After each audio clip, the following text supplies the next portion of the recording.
Welcome everyone to the kickoff event for 3rd LA at Dornsife College and USC. And what a time it is. LA, along with the rest of the world, is grappling with a global pandemic. We're determined to answer a long overdue call to end systemic racism. And we know we must face the challenges of climate change, even as fires ravage our communities. At the same time, we know that we have the resources and determination of an incredibly diverse and creative community of business, civic, and government leaders who are looking to 2028 as a time for LA to shine in areas like sustainability, racial equity, and the green economy. Taken together, this presents an historic moment of potential complexity, responsibility, and opportunity. And it brings an urgency to discussions such as those taking place today. Our panelists and speakers are leading experts, and together we'll look more closely at public and private space. How is the world evolving? And how do these three issues demand we reimagine our future? I want to thank you for joining us, and I want to thank those who made today's events happen. The USC Dornsife College of Letters, Arts, and Sciences, and Christopher Hawthorne, who is a professor of the practice in English at Dornsife and also LA City Chief Design Officer. Professor Hawthorne is helping us understand this concept of third LA. The notion is that LA is not going from A to B in its growth, but rather it's on the cusp of a new future, a future that will blend ideas and plans that existed since our city's founding with the issues and opportunities of today. USC is a natural home for this discussion. USC was founded in 1880, just as the city was growing and booming with innovation, industry, and population growth. At the time, our city lacked paved streets, electric lighting, and even a reliable fire alarm system. USC began with First LA, and it was conceived as a partnership with a diverse, vibrant university standing shoulder to shoulder with the city to lay the foundations, to build the communities, and to stitch a social fabric for a city like no other. And ever since 1880, USC scholars, thinkers, and artists have been helping to imagine the landscape, the buildings, and the ethos of this community. Today, USC is one of the city's largest private employers, and our campus stands in the heart of the city. We're nimble and dynamic. Just look how we've worked together during this pandemic. With our community of compassionate and inspired doers, USC has blazed new paths. We moved our classes completely online, practically overnight. And we bring more than 40,000 students from all over the world here to study every year. We made PPE for those on the front lines. With our School of Dramatic Arts sewing face masks, and our Iovine and Young Academy students using cutting-edge 3D printers to produce face shields. And of course, we continue to provide innovative research and rigorous scholarship for this time. With scholars at Dornsife's Center for Economic and Social Research, for example, we've been studying critical issues such as how this pandemic has affected Blacks and Latinos more profoundly than other communities. Today's discussion is going to look at questions such as these. I want to thank everyone who is contributing their ideas and times to the panels. And I want to offer a special thank you to our own mayor who made this topic a priority. Mayor Eric Gassetti chairs C40, and that's a network of cities committed to a more sustainable future. The C40 Task Force on COVID recovery is chaired by Giuseppe Sala, the mayor of Milan, who is joining us today as a panelist. They and everyone here have been so generous with your time and passionate about these issues. Thank you all for joining us, and welcome. Welcome to 3rd LA. I'm Amber Miller, Dean of USC Dornsife. I'd like to echo President Folt's thanks to our panelists, and our mayors in particular, who are managing so many crises at once at this challenging time. When Chris Hawthorne explained his Third LA project to me, it was obvious that USC Dornsife would be the perfect fit. This project is a terrific asset to our Academy in the Public Square initiative, our focused effort to help our faculty bring their expertise to bear on critical issues facing our community and the world. As President Folt said, our university was founded in 1880, at the very beginning of what Chris calls First LA. This period is characterized by LA's development as a blossoming urban center. From the most extensive public transportation system in America to multifamily housing, beautiful civic architecture, and a blending of cultures. LA was a city that represented the future. And USC was founded to provide an intellectual engine to power innovation and educate the workforce of the future. But World War II brought a new second LA. The post-war period produced the familiar LA stereotypes of car culture and a shrunken civic realm. The city of the single-family home, smoggy freeways, and endless sprawl. At the time, USC was a solid regional university, but had yet to emerge as a research powerhouse. Then, around the turn of the century, Third LA began to emerge. A city again transforming, one celebrating its diversity, rebuilding its public spaces and public transit, and striving to define an equitable future built on sustainable infrastructure. USC, too, has entered its own third period, emerging as a global research university, ready to help power the renaissance of its own city. As a native Angelino, born smack in the middle of Second LA, I escaped as soon as I could. But I came home 4 years ago, after a decade and a half in New York City at Columbia University, because it was clear to me that the future is here. Here in Los Angeles, where we are reaching to set new standards for sustainability, equity, and diversity.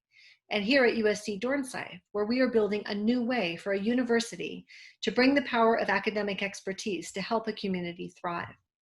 This is just the beginning, but there are great things in store. And we have a great program for you today. I hope all of you will join us for many more Third LA events going forward. So without further ado, I'd like to turn the program over to Chris Hawthorne, the founder of the Third LA series and a professor in our Department of English at USC Dornsife. Chris, take it away. I'm Christopher Hawthorne. I'm the Chief Design Officer for the City of Los Angeles. I work in Mayor Garcetti's office, and I'm also Professor of Practice at USC Dornsife, and it's my pleasure to welcome all of you to the very first Third LA event hosted by USC and Dornsife in the Academy in the Public Square. So let me thank President Folt for those opening remarks and Dean Miller, and offer some thanks to everyone at USC who has been so helpful in putting this event together, with special thanks to Kate Weber at the Academy of the Public Square and Mariana Boboni, who have been instrumental in bringing this program together. As I thought about how I might introduce the program today, it really struck me that it would be helpful to frame some of the issues beyond design, or think about the ways that design is connected to some of the larger issues in communities across Los Angeles in response to this tumultuous and in many cases very difficult and even traumatic year. And there's nobody I could think of who has a better combination of experience to help us frame the conversation in those ways than Maria Cabildo, who I'm really pleased to say will join us to offer some introductory thoughts. Maria is a senior advisor at Advancement Project California. Before joining Advancement Project California as a senior fellow in 2019, she was a Loeb Fellow at Harvard University Graduate School of Design. She's held positions in the nonprofit, private, and government sector. She co-founded, as I think many of our viewers will know, the East LA Community Corporation in 1995, and has worked in LA County government as chief of staff for Supervisor Hilda Solis, later as director of homeless initiatives at the LA Community Development Commission, now known as the LA Community Development Authority. She has been a planning commissioner, served on the board of California Housing Partnership. I could go on and on, but you certainly will understand why I thought of her as somebody who could help frame the events of this year and help us look ahead to the discussions in this event that will follow. So Maria, thank you so much for joining us. Well, thanks for inviting me, Christopher. I'm really excited to see Third LA at USC. The first question for you. You're a native Angelina, born and raised in East Los Angeles, and you have, as I just mentioned, just going through your bio, a really rare combination of experience on the urban design and planning side, but also in housing, government, and community-based advocacy. And I'm wondering if I could ask you to begin by just offering some of your thoughts and reflections about how the COVID-19 pandemic has played out in communities across Los Angeles. We know that it's happened in pretty starkly unequal ways and has brought on a sort of related economic crisis. From your point of view, as somebody who does bring this combination of experience, how has this crisis been playing out in Los Angeles? In particular communities, if you look at these heat maps of where cases are, they're in these working class communities. And Christopher, honestly, they're the working class communities that have been hit every time. You know, they were hit during the savings and loan crisis, massive foreclosures. During the Great Recession, saw massive foreclosures. And they're the communities that are always hit. There's always a loss of resources, economic footing, and they never really have an opportunity to fully regain footing. And these are the communities that have had like the very barest minimum ability to accumulate the resources needed to weather this kind of economic storm. Thank you so much for that. A question related to design. The panels that follow that really anchor this event are looking at design responses to the events of this year, not just the pandemic, but also racial justice movements and climate change, looking first at public space, outdoor spaces, and then looking in a second panel at interior spaces. But as you're suggesting, in just the same way that working at home, sheltering at home can be a luxury, thinking about kinds of new expansive definitions of outdoor space can also be something of a luxury or a privilege. And as many have pointed out, the street in Minneapolis where George Floyd was murdered was, equipped with bike lanes that seemed, the least possible relevant kind of improvement to a city that in that sort of a situation. So I'm curious about how cities, from your point of view, might think about balancing the need to open up more public outdoor spaces as we've seen as a response to the pandemic, while also keeping in mind this outdoor, essentially existential threats to the freedom of movement, autonomy for so many of our citizens, not just in Minneapolis, of course, but here in Los Angeles as well. Yeah, so Christopher, thanks for this question. And actually, I think it's really interesting that the street where George Floyd was murdered by a police officer had bike lanes, right? And I remember, when I was working in Boyle Heights, there was a lot of resistance from community residents to having bike lanes put in, right? It was this thought of like, this infrastructure is not for us. Right? These beautiful outdoor spaces are not for us. These improvements to traffic flow, slowing down traffic, they're not for us. And this question just made me think about how often when we're designing spaces, and I did it myself, I was an affordable housing developer for over 20 years. And I built what I think are some of the most beautiful buildings on the east side of Los Angeles, the Mariachi Plaza Hotel, the Boyle Hotel, the Sol y Luna project on First Street. And I really wanted people to kind of change their relationship to the public spaces in LA. And that doesn't just happen, it comes as a result of the kind of engagement process, right? To what extent are people in these communities actually engaged around improvements to public spaces in their communities? And also, as designers and planners, is that we can't forget how other systems interact with people in public spaces. And I think that one of the most important things that we've learned, and I think that is now more widely understood by people, is the extent to which Black and brown people, Black and brown men of color especially, are so heavily surveilled and over-policed. Thank you. And final question along those lines, of all the responses that we've seen this year, the pandemic, to the racial justice marches that came out of George Floyd's death and other examples of police violence, to climate change, what are the ones that you think will or perhaps should remain permanent, and perhaps what are the ones that we haven't seen that we should be pushing for? And I'm hoping that one of the things that sticks is that there is a permanent narrative shift where everybody understands that we have to address racial disparities, that this isn't, I feel like what's happened, and we saw this in the COVID-19 response, Christopher, is that people were blamed for individual behavior.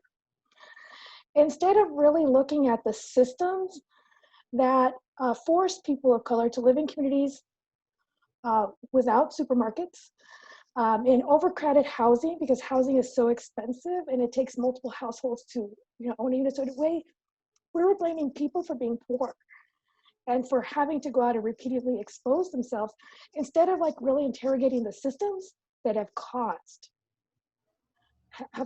people to be chronically under-resourced, that has kept people from accessing real economic opportunity in this country. So I'm hoping that this is going to be a permanent shift in how people see the world, really, and understand that these are systems, not people that are somehow defective, because that's not it, right?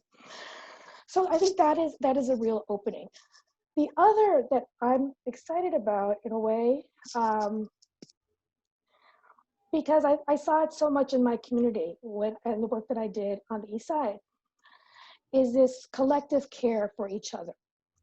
And I think, again, the pandemic has done this, right? It shows me, Christopher, your health and safety depends on that grocery worker. It depends on that person that's bringing your Amazon packages, every other day for some folks in my neighborhood, right? And so that we really understand that we're connected in a way that I think was probably more difficult for people to understand before. And I'm hoping that leads to a system of care and a willingness to invest in real infrastructure in these communities so that they can be strong and resilient the same way that these more resource communities are able to weather the storm. I think that's really helpful, framing this notion of a system of care that already exists on the ground, and now it's up to policymakers, to city governments, to agencies, philanthropies, to recognize the wisdom and how those systems of care are arranged and begin to model their own policies on those networks that already exist. This has been super helpful in kind of helping us think about the larger issues at play as we move into the rest of the event. So Maria, thank you so much for your wisdom and your insight. Very much appreciated. Oh, you're welcome, Christopher. And it's my pleasure now to hand over the conversation to my colleague, Ambassador Nina Hichigian, who is our Deputy Mayor for International Affairs, who will facilitate a conversation with Mayor Garcetti and Mayor Giuseppe Sala of Milan. Ambassador Hichigian, take it away. And thanks again, Maria, really appreciate it. Thanks to President Folt and my friend, Dean Amber Miller, for their partnership in this third LA program. I think I speak for much of humanity when I say it's an unsettling time. This incredibly long year of 2020 has turned many common assumptions, including about cities, public health, and equity, upside down. The pandemic, demonstrations demanding racial justice, and wildfires and floods across the American West and South have contributed to a sense that we're living through a period where the stakes in nearly every sector of policymaking and culture are sky high. And this sense of urgency is not unique to Los Angeles, of course. The COVID-19 pandemic, climate crisis, and a search for equity are universal challenges. But first, we are lucky to be joined by two leading global mayors to discuss the question of how these three overlapping crises facing the design of cities in 2020 have transformed how we think about public space. I'd like to welcome Mayor Giuseppe Sala, the mayor of Milan, Italy, a veteran of both the public and private sectors, and our own mayor, Eric Garcetti of Los Angeles, who brings a global vision to his local work. So let's get started. My first question for both of you is, how has the COVID-19 pandemic reshaped your city, and how have you responded to it in terms of urban design initiatives? Mayor Sala, as LA's guest, why don't you go first? Yes, thank you. You know that the COVID-19 pandemic has hit Milan early and hard. And so we are living a very difficult phase in our long 26th century history. But the spirit of Milan, however, is of resilience, resistance, and restart, because we have the character to build back, but this time we want to build back better. So let me mention some examples that are, of course, informed by the major green and just agenda of C40 and my dear friend Eric Garcetti, chair of the C40 Cities Network, and I established the C40 Global Mayor COVID-19 Recovery Task Force. So bringing together all mayors, many mayors from around the world to create a plan for a green and just recovery. We envision a swift and a strong recovery based on the principle of the Global Green New Deal. And we are committed to taking the concrete action necessary to achieve this vision. Now, moving to Milan. In Milan, we are pioneering an integrated sustainable mobility system, which is fundamental now, that can better respond to the need of physical distancing and at the same time improve the air quality of our city. It is not easy because sometimes the people prefer, my citizens prefer to use their private car, but we are inviting them to leave the cars home and to use public transport. At the same time, we are working on shared mobility, cars, bicycles, scooters, motorbikes, which also helps, because at the end of the day we want to limit the space for cars to ensure safe walking and cycling. And that is the rule. That is a fundamental rule now. Then this is also part of the 15 minutes cities strategy, whereby we will all be able to meet most of the services we need in maximum 15 minutes walking or with the bicycle. And that is reinforcing. We are already seeing some early results. This is reinforcing our neighborhood. And in this way, it is supporting social, economic, and environmental resilience. And finally, in order for this to happen, for example, we are investing in building with nature. What does we mean? Planting more and more trees. We have a target to plant 3 million trees in the Milan metropolitan areas by 2030.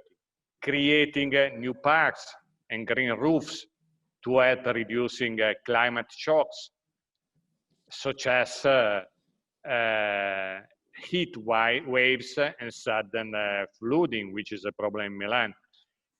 And we are including in our City Master Plan 2030 a norm that defines a new index called Climate Impact Reduction. And this index establishes a minimum level of green integration in urban and building work. So these are the first measures we are taking in this period. Great, thank you so much. It's a lot of exciting stuff. Mayor Garcetti, how's COVID-19 reshaped LA? Well, let me thank you, Ambassador Hachigian, for moderating this between two dear friends. And thank you to Mayor Sala, who has been not only a brother mayor and a dear friend, he's an accomplished urbanist, writer, and somebody who's taken on great leadership for all the global mayors, as he mentioned, chairing the task force for C40 cities and looking at not only taking this crisis and getting through it, but also seeing it as an opportunity to not just respond and rebuild, but to reimagine and to address some of the most pressing concerns we have, from economic disparities in our cities to dealing with the demographic changes that come to our cities, and of course, responding to the climate emergency, which we feel here in Southern California with the smoke in the air and the record heat that we're experiencing. Somebody said the other day, this isn't just the warmest summer in the last century. This, if we don't do our work, will be the coolest summer in the next century. So it really lays out the work that we have to do. Los Angeles doesn't have the reputation that Milan does as a city full of piazzas and a place where people spend time outdoors in restaurant settings or common gathering spaces. We love being outdoors and hiking and going to the beach. But this moment has given us an opportunity to really rethink, how do we want to plan a city? And to pick up where Mayor Sala left off, the 15-minute city would be a fantasy in Los Angeles. So if we got 15 minutes of traffic, that maybe would take us 5 blocks in some rush hour moments pre-pandemic. So first and foremost, this is about replanning the city. The passage of Measure M and accelerating the 15 rapid transit lines that we're either building or expanding. And then around those new transit hubs, building the housing, building the integrated jobs, housing, services, retail, entertainment that really can give us maybe a 15-minute life in most things that we do. But there's a couple that have happened specifically during the pandemic that I'm very excited about. One is called Slow Streets, and the other is Al Fresco. We borrowed both some Spanish and some Italian to describe it. The first one was really about what we could do with streets that have been dominated by cars. And Los Angeles was certainly built for cars in the last century.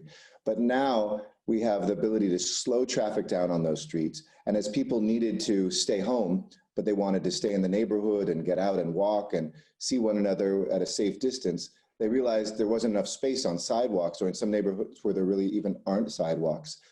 So now we have 40 miles that have been designated as slow streets, where we've worked with our Department of Transportation to reclaim those streets, not just for cars. You can get your car in and out if you live there, but it's mostly for walking and biking and skating and taking your dog out. These are places now where we realize we have so much real estate, and Los Angeles is such a huge city that we can spend that time seeing one another and enjoying the civic life.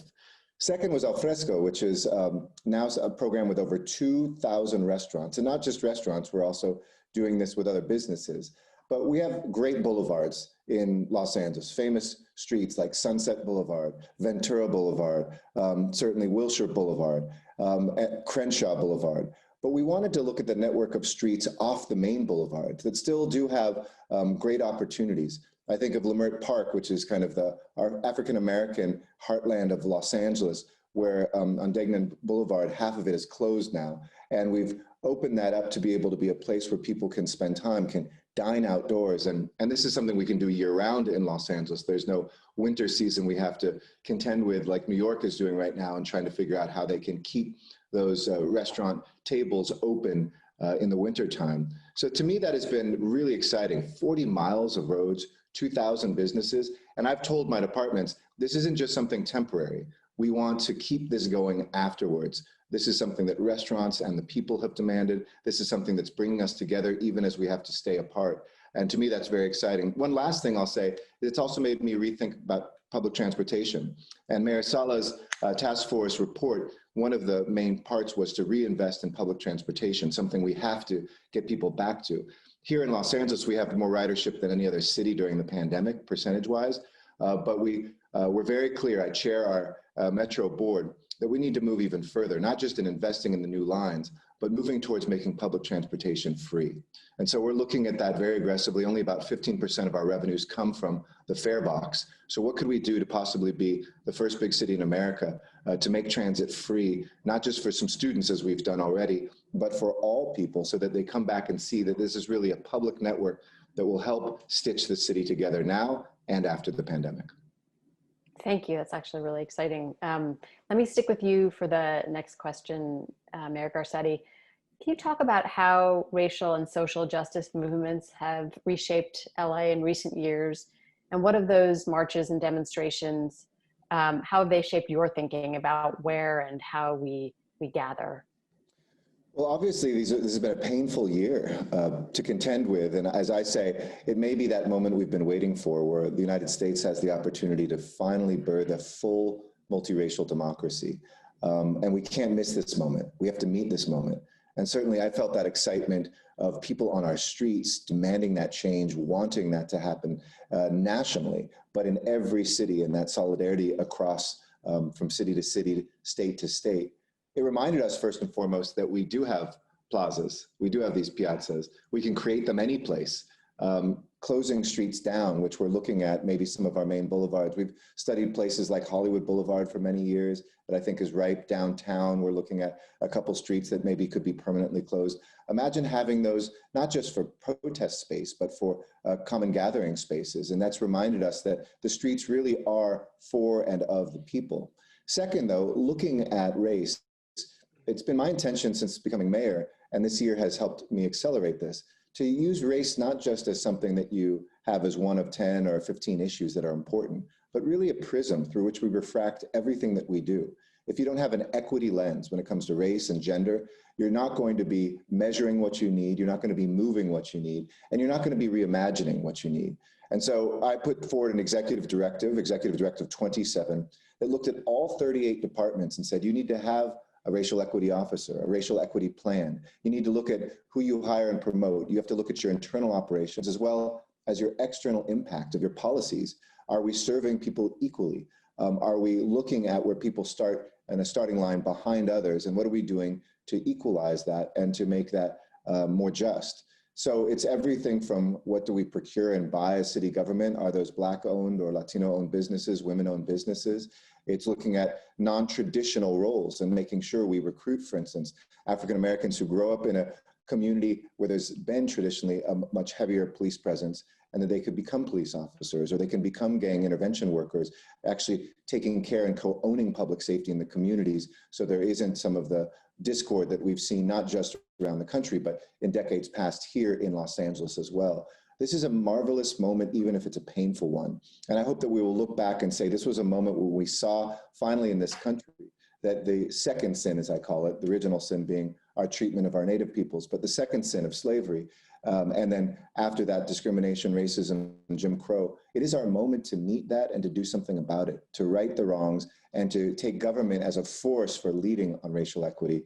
And to me, that's, if one thing comes out of this year, besides surviving COVID-19, maybe that suffering will have been worth it to build that sort of a society. Great, thank you. Mayor Sala, a related question for you. We know that the marches expressing anger over the killing of George Floyd even reached the streets of Milan. But you were talking just now about how you led a C40 task force, and C40 is that global network of megacities, close to 100, who are all fighting to reduce their carbon emissions and fighting climate change. But the task force called for a green and just recovery. And we can talk more about the green part in a minute, but can you talk about the justice element and why that was important?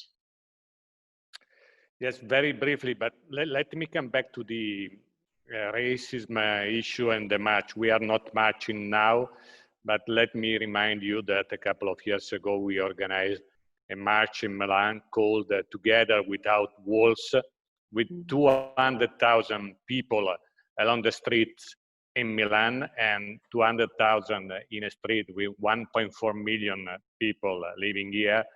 It's fantastic. And this is based on the idea that we want to have everyone with rights and duties together with us. And in a country like Italy, where the immigrants are more or less 9%, and the public debate is so sad, so difficult. In my city, we have 20%. And the city is working, so we may be a real demonstration that it is possible, and the sensitivity of the people is still very strong. So now it is a peculiar period, but for sure we will be ready to work for a different society. Now, moving to COVID-19, it is clear that COVID-19 is causing immense suffering in the cities, and it has disproportionately hit the cities. That is the point. So we see that this global health pandemic has exacerbated a wider social and economic crisis and has fundamentally altered societies everywhere. This is the reason for which we may call for a green and just recovery, which is not simply a slogan, it is reality. Because without bringing back justice to our society, to our cities, to our lives, it is clear that there can be no recovery at all. So we are totally committed on that. Wonderful. So I know, we could go on this topic for a long time. The city of Los Angeles is also a city of immigrants. But let's move on to climate. You both touched on it. Why don't we talk, first just broadly about how climate change has reshaped your city and how it's going to reshape your city, and then how you've responded to it and will respond to it in terms of urban design initiatives. So Mayor Sala, why don't we continue with you? Yes, we believe that this pandemic and the necessary recovery is our chance to create a different future. It is difficult to me to say chance or opportunity living in a city where we had 2,300 deaths, but it is clear that it is an obligation. So we have to prevent future shocks. No. So now we are working because this long lockdown period must give the citizens the opportunity to see a profound change in their city's environment, like clean air, and for instance, the sound of nature in a silence of traffic. So the people enjoyed the city, enjoyed that, and now they are asking for a better city. I am quite old, I am in my 60s, and I remember that 30 years ago, everybody told me that people want to leave the cities, they won't live in the countryside. The reality is different. The people want to live in the cities, but they want to live in a different city, in a better city. So we are working for that. I like the Fresco brand. If possible, I would like to use that because we acted in the same way. So very simply, it is a system to grant public space free of charge, because normally the bars and the restaurants pay for the spaces, for public spaces. And it is strange, but also in Milan, we issued 2,000 permissions covering more than 40,000 square meters. Now we are studying how to make such measure permanent. Of course, the weather is different, but I mean, now Fresco can be a good brand, because we are entering in a cool season, But I mean, we are working on that.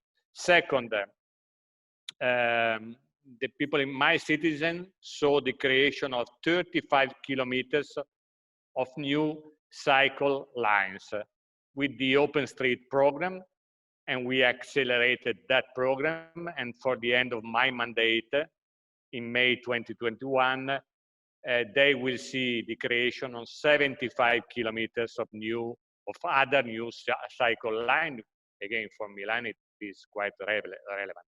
Third, another very popular program is open squares. What does it mean?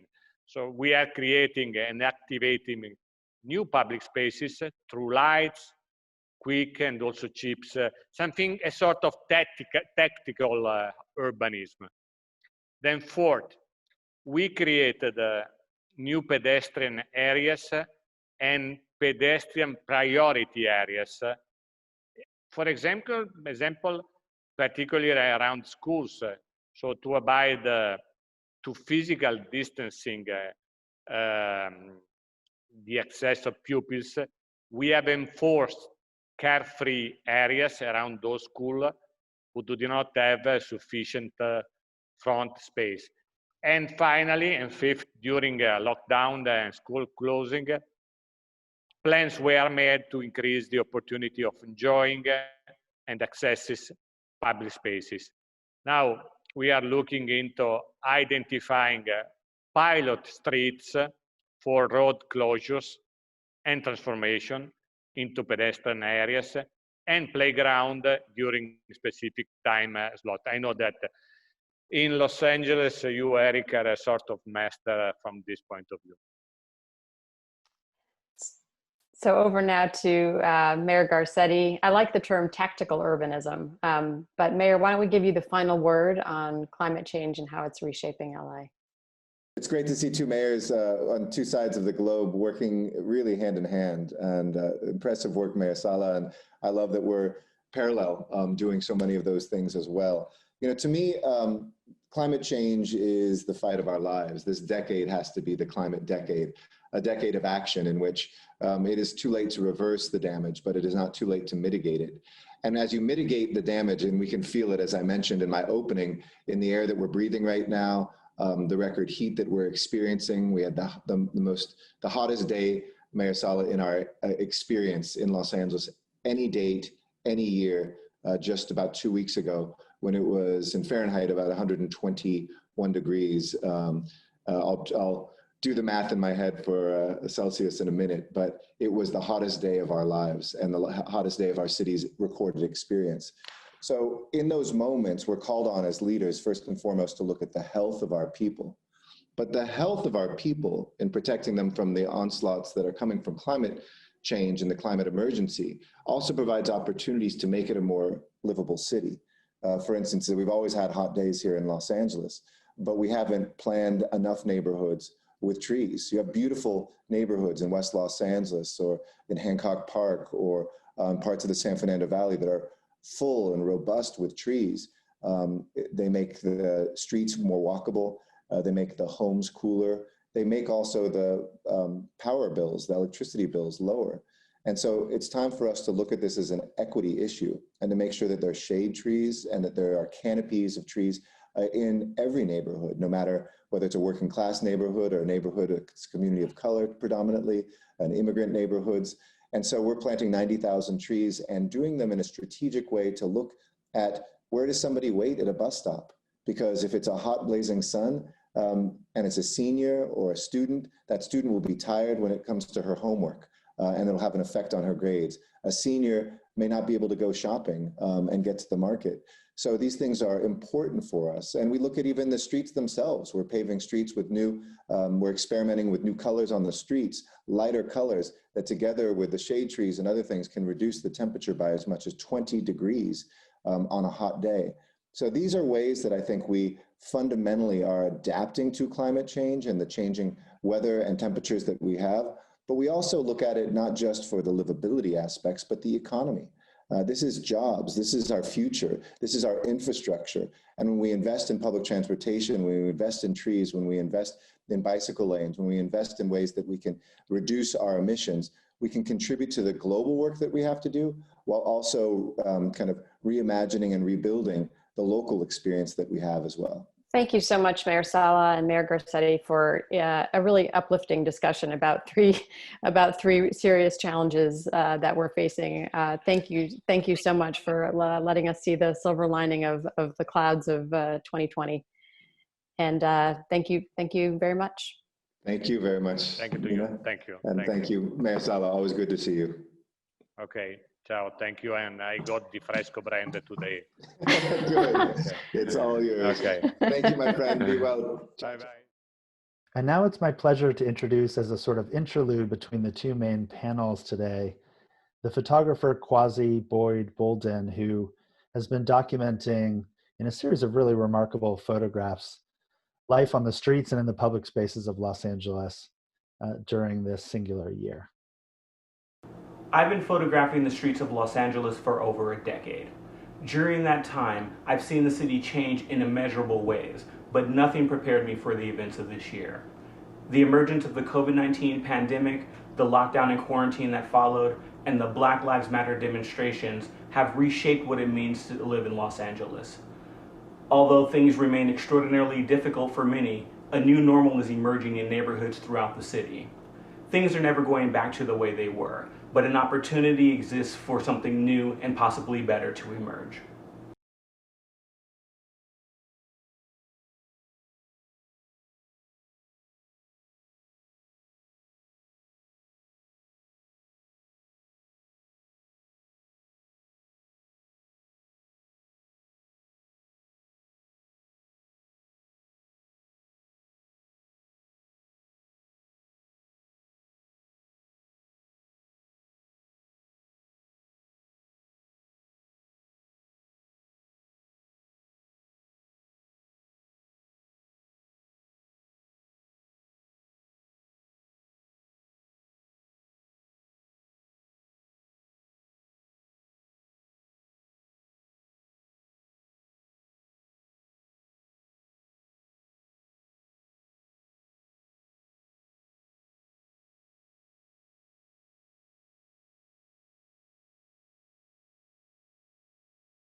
Welcome to the second panel of Inside Out, Outside In. In this portion of the program, we'll be talking not about public spaces, but private ones, not about outdoor spaces, but interiors, especially domestic interiors, and how this year has reshaped our understanding of them. And we have a terrifically talented group of panelists to help us do that. And I'll introduce them briefly before we get into a conversation. The work of Dr. Emory Adams focuses on the cultural landscapes of houses and hospitals, which makes her perhaps the perfect panelist for this kind of discussion.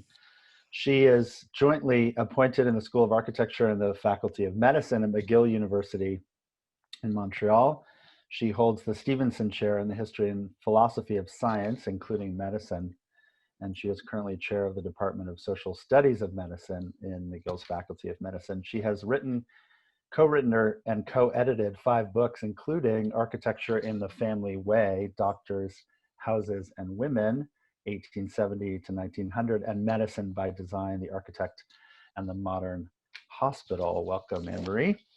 Thank you. Assad Serket is the newly named editor-in-chief of Elle Decor magazine.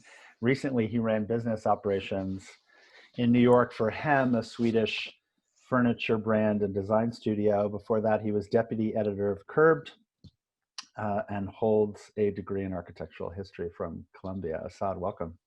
Thanks so much. Our third panelist is Kate Wagner, founder of the McMansion Hell blog, which probably needs no introduction, and architecture critic for the New Republic, a writer whose byline appears in lots of other places as well.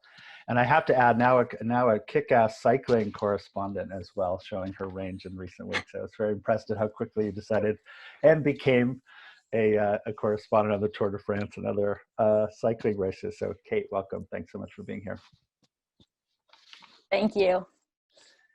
So I want to start by asking you to talk a little bit about your own backdrops, where you zoom from, how your COVID stay at home has been going. I think for all of us as writers, those, you know, we think professionally, all of us to one degree or another, about design and interior space. And so I think we've been even more preoccupied than most about the kind of backdrop that we're projecting or how we move around through our spaces. So I'm just curious for all of you how that's gone and how you've thought about your own interior space and how you broadcast it to the world. And I want to start with Anne-Marie, because it may seem that your professional work has sort of come home with you now as somebody who's thought about public health, medicine, and interiors. How has this period been for you? Well, first, I'd like to just thank you for having me today, and what an honor it is to be with this group.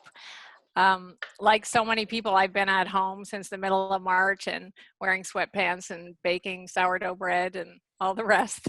And my normal work day is that I have a little corner in our bedroom that I set up on an old dining room table. And so today is, in fact, the first time I've ever revealed our real house on Zoom. And today I'm in our kitchen area because there are 4 of us who live here, so we have to each find our little cubby holes. And because Montreal houses are so long and narrow with natural light only on the short ends, you have to actually be at one of those short ends to have natural light. So I've had to banish my husband today to my usual workspace. So it's a special occasion. Thank you so much, Assad. I imagine that Zooming as the editor-in-chief of Elle Decor brings its own particular kinds of pressure. So how about you? Yes, it does. And as you can probably all tell, I've gone for like extreme minimalism, something that other people can project onto. So I live in Brooklyn, in New York, and I'm right by Prospect Park. I live on a busy intersection. I live across from a church, so there's a lot of noise on the street. And I have wanted actually an interior space that feels really quiet and comforting and simple, so that, you know, all of those outside distractions are not creeping in here. And, you know, right, I'm going for something that is pretty simple. No books to kind of decipher on a bookshelf behind me, which I know is a good strategy if you're looking for like a solid Zoom background. I think it's helpful for me as I'm having conversations about stories that we're working on, and my own kind of aesthetic sensibility with a new staff that I've just been working with for the last few weeks, that I'm kind of saving space for everybody's aesthetic style. Terrific. Speaking of bookshelves, I have to say this space behind me is a studio that I just redid with some really talented architects. It's a very small space, but I just 3 shelves of bookshelves. 3 walls of bookshelves, I should say, and then one wall of windows. And there are things, if I were doing it again, starting from scratch now, I think there are things that I would do differently. I have a desk that faces a blank wall, which is not ideal for Zoom, and some other things I might change given how much we've been thinking about these spaces.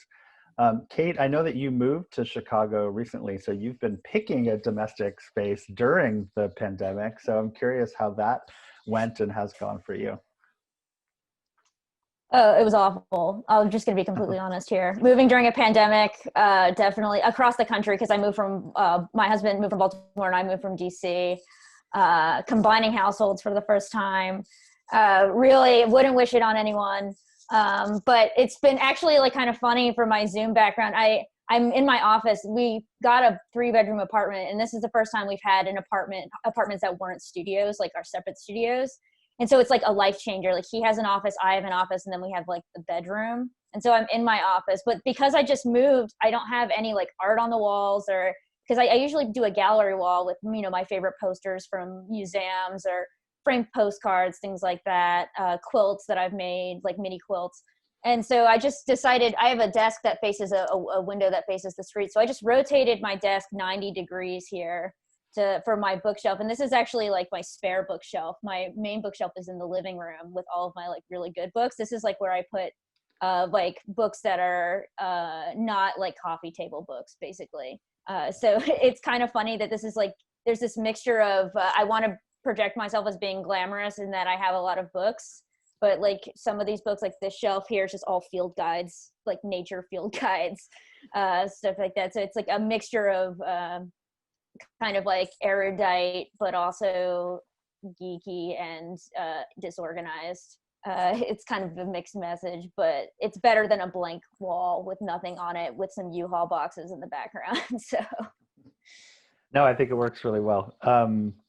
We're going to talk a little bit about how sort of our thinking of interiors and domestic spaces in particular has shifted during the pandemic, but I want to back up a little bit before that to talk about maybe how some of those issues were shifting before the pandemic.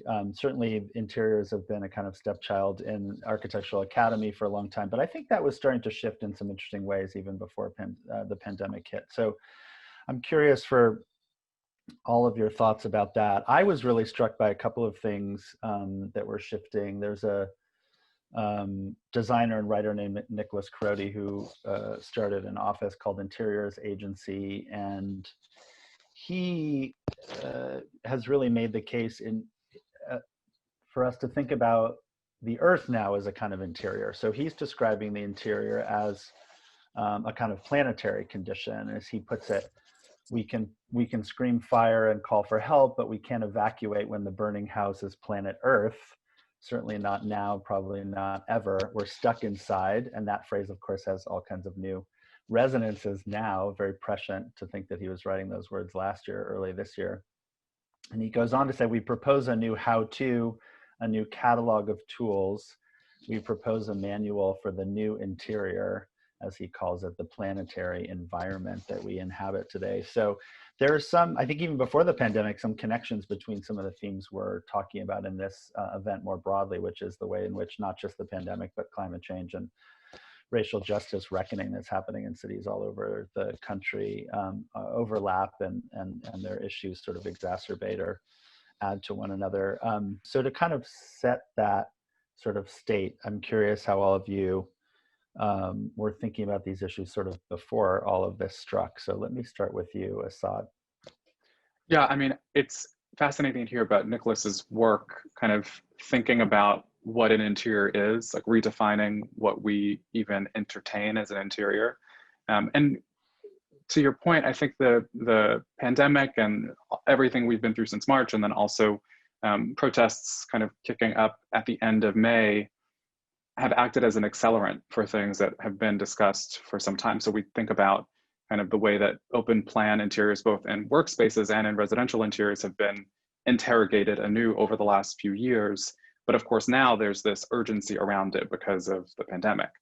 And I think also about the ways that and we started this conversation with a kind of chat about Zoom backgrounds, but we have so much more insight into how people's spaces actually look now.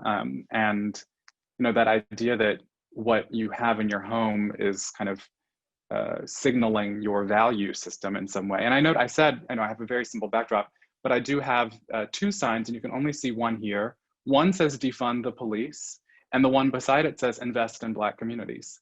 And it's a two-pronged kind of statement that my partner and I have up in our windows, because there's an acknowledgement now that our interiors are not actually as private and interior as we once felt they were. There is a relationship to the street, to our neighborhoods, to our cities, to our earth, to kind of ride the coattails of Nicholas's theory. And that, to me, has been a shift in not just my thinking, but in the conversations that I'm having with other editors, with people who are invested in these sets of issues. I've been thinking about that a lot, just looking around Los Angeles neighborhoods, and not all the political signs that we see, of course, because it's election season, but also the way in which there's a way that people are speaking as you are from the interior to the exterior in a slightly different way. My own kids, who are 16 and 11, two girls, both put up Black Lives Matter signs that they hand wrote in their windows, and they had a little graphic design competition going on. They were very, I think very conscious of that issue, as, having been on Zoom school, in Zoom school for several months, I think before we were, as their parents. So it's fascinating to think about that sort of threshold in a different way between interior and exterior. Anne-Marie, let me ask you the same question. Obviously, you've been thinking about and working on interiors and these spaces for a long time. What was your sense of sort of the state of that field just before this pandemic hit? Well, I mean, the really exhilarating thing for me is that the subjects I've been studying for so long are suddenly of such wide interest that things like ventilation, journalists call me to ask me to explain ventilation to them, which is like a dream I've had for 30 years. But apart from that, a lot of my writing has been about home as a kind of refuge, as a safe place. And certainly in the 19th century, that's the way the middle class home was. It was a place that kept you from sickness, and there were special bedrooms for sick people. And I think we've seen a return to that. And it's one of the reasons that houses designed before World War II, which is most of Montreal, have worked so well in lockdown, because of all the little separate rooms. So in many ways, it feels very retro. It feels like a return to some very old ideas, including the handmade signs and the human touch that is so important in new ways. The bread baking, the rainbows. And what about you, Kate, as an architecture writer and critic? Is that a particular subject you were thinking about, sort of how to write about the interior before the world turned upside down? So most of my work in terms of writing about the interior has dealt at the intersection of like the vernacular, for example, everyday houses in America, and pop culture, or specifically like consumer culture. And so for me, I've had this sort of long-standing belief that so much of how we as Americans see interior space is it's always as either a problem to be solved or something to be consumed, and something that's made to produce, signifiers of wealth or signifiers of prestige, just like I'm signifying that I have lots of books right now. We coordinate our spaces to project images of ourselves that we would like to see in the world. And in Western culture, that by default kind of falls along the lines of consumption. And it's how media treats houses, right? They say, if you think of like HGTV, for example, it's no longer like, there's no like Curb Appeal anymore, which was like the main show that dealt with the outside of the house. Now it's all renovation. It's all about transformation, and it's all about transformation as some kind of sort of sublimation of like, oh, my house is different and now my life is better, I'm a better person, or something. Like there's always like some kind of like touchy-feely narrative with it. And so it's interesting to me that like we're really focusing on the interior now, because I feel like this gives us a new opportunity to interrogate some of those habits, which I think perhaps are unhealthy in how we relate to our interior space. So yeah, that's sort of what I've been thinking about now. So home improvement is self-improvement. I think that's a very American, a very American idea. So now I want to talk a little bit about during COVID. It has struck me that the interior, on the one hand, has been obviously the place most intensely affected by this pandemic. It's the place of refuge, as you said, Anne-Marie, continuing those kind of historic ideas, but it's also the place of danger. This is a disease of close quarters. This is a disease that really has struck most ruthlessly overcrowded residential domestic spaces in our big cities and elsewhere, of course. But it does seem to me sort of under-examined or under-theorized a little bit during the pandemic, and I want to talk a little bit about that. I mean, I'm struck by all of the endless slideshows we saw of those drone photographs of empty public spaces that became sort of the emblems, the photographic emblems, at least, of the pandemic, the empty Millennium Park, the empty Champs-Élysées or Times Square. And perhaps that's just because it's easy to capture those images. It's tough to get inside a nail salon or a church where a really deadly, kind of choir practice is going on, to say nothing of residential interiors, which are difficult from that point of view as well. But I want to just ask all of you that question, and maybe we'll start with you, Kate. Does the interior during this crisis, or I would say crises, these overlapping crises, seem sort of under-examined or under-theorized? And if so, why do you think that might be the case?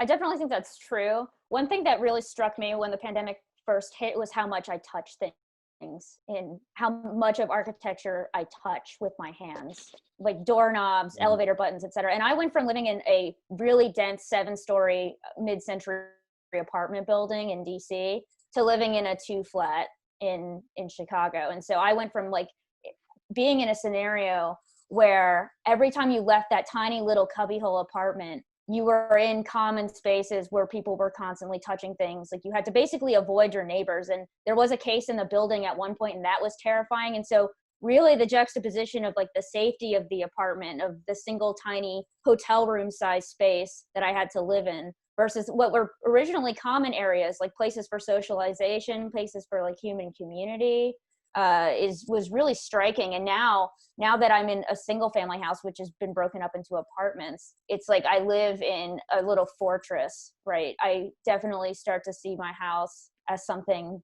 of a protection from the outside, when that barrier was a lot less pronounced when I was living in a multifamily building. So I think that definitely the juxtaposition, I think, is felt in through a lot of different modes of living. And I think that that's something that people have very different experiences based on the kind of conditions as to where they live, like the housing conditions and material conditions and whatnot. And I think that's something that's definitely under-examined. So yeah, I feel that firsthand. Excellent, thank you. Assad, your thoughts on that? Yeah, well, one of the things that you mentioned is just that we have seen so many images of kind of empty public spaces, and I think so much of our theorizing about this pandemic has been about loss. You know, the spaces that we have lost access to, or the places where we would have gathered with other people that we can no longer assemble. And look, we're a social species. So much of that is core to who we are as people and to how we have kind of structured our society. But that emphasis on loss, I think, kind of obscures what it is that we have gained through this, certainly in our interiors. You know, Emory mentioned that if you live in a house that was built before World War II, they're functioning in ways that have been really useful. I live in a 1925 built house, and we're on the top level, and my partner and I have access to like a stoop and a door that opens to the sidewalk, and that has made me feel more mentally stable through all of this, to know that I'm not touching buttons and doorknobs and things that other people have been touching.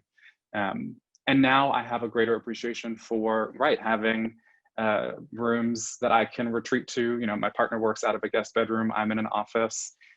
We don't live in an open plan space, but I think, you know, it has reshaped just my thinking about what that type of city living means for my safety through this, to, you know, to what Kate was saying. So that has been really fascinating to kind of watch unfold. Anne-Marie, what about you? Well, I'd just like to add something to Kate's good idea about our homes being like a fortress now, because in some ways our homes are so suddenly public too. And I admitted this is the first time I've ever shown my home on Zoom. So every day in my university work, I choose a Zoom backdrop, always from my own architectural photos. And I always try to choose something that goes with the class I'm giving or the meeting I'm going to. And then I also think about what I'm wearing and what coffee cup I'll be using. And so it's kind of, it's just a new sphere of decision making and curating. But at the same time, at my university at least, we are urged to not put any pressure on the students to reveal their homes, that it's perfectly okay if they don't show where they are. But it's interesting that some students choose to. So it's almost like a peekaboo thing we're in now. And of course, all of us are on Twitter. That's how I know some of you. And I think the influence of accounts like Room Rater are amazing, you know, with this idea that if you have a pineapple, you'll get a higher mark. It's high standards, and it's a new kind of pressure, especially on women, I think. I agree, and there's an interesting connection here between fashion and our domestic spaces. And what you said about schools, I've heard of school districts that are giving out a virtual backdrop and insisting on it as a way to level a kind of class playing field, the same way that uniforms can do in some school districts. And so and of course the backdrop is the kind of domestic set of clothes that we cloak ourselves in before we broadcast those spaces to the world. The question of the hour, of course, among architects, designers, policymakers, critics, is really in what ways will the changes we've seen become permanent? So I want to ask all of you what, the ways that we've had to adjust and had to live, or chosen to adjust, or chosen to live now during this period of intense change. How much of that is likely or should stay? Which elements of that might stay permanent in terms of shifts? Assad, let me start with you. I'm sure you're thinking about this in terms of coverage in the magazine as well. Totally. I mean, I have to say, I've heard so much more interest in talking about comfort, which is not sexy. It's like I work in an environment where we're talking about beautiful homes and what beauty is in that context and what luxury and glamour mean. Talk about, luxury. I mean, if you can be comfortable in your house in this environment, that feels like the height of luxury to me for a number of reasons. But just comfort as an interest in selecting a sofa and figuring out, how your home office is set up and whether or not you have space for a home gym, and kind of like exercise as access to kind of a sense of comfort and a cathartic outlet has been so fascinating. I think the shift was immediate. We all kind of went into this burrowing mode. And I do think that will be permanent. I think people have a greater understanding of the decisions they make in their homes being linked to actually how they live, to how they spend their time. And if we're going to be working in kind of a hybrid way between going into an office and working at home sometimes and going to a coffee shop or to the library, whenever those things are open again, comfort is going to become a much bigger part of the equation at home. Fascinating. I can tell you from the city's point of view, we're thinking a lot about the potential permanent decline in demand for office space and figuring out ways to streamline the transition of that space to housing, of course, which we have a great need in Los Angeles. So that's one way, just from a policy point of view. I think we're likely to see a permanent shift. Emory, what are your thoughts about this? What might stick with us, or maybe what should or shouldn't stick with us? Well, I know we're supposed to focus on domestic interiors, but I've been thinking a lot about hospital design and how it might be reshaped too. And I think what the pandemic has really shown is that hospitals have to be ready for things that that nobody ever expected, like other buildings too. But in the case of the hospital, and again, like my point about the Victorian house, we've seen this return to the kind of pavilion plan, the open ward with 32 to 36 patients, which is astonishing that it would come back 150 years later.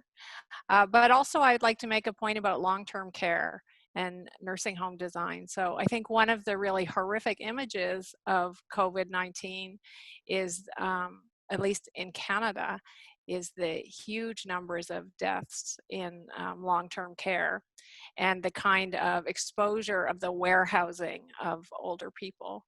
And I think it's a kind of new image of hell, long-term care. So I wrote this blog about it where I called it long-term not caring. And I think that's, we need to turn our attention to that as a kind of home. Absolutely, absolutely. Kate, let me give you the last word on this. Okay, so some of you might know that my academic background is actually in the history of architectural acoustics.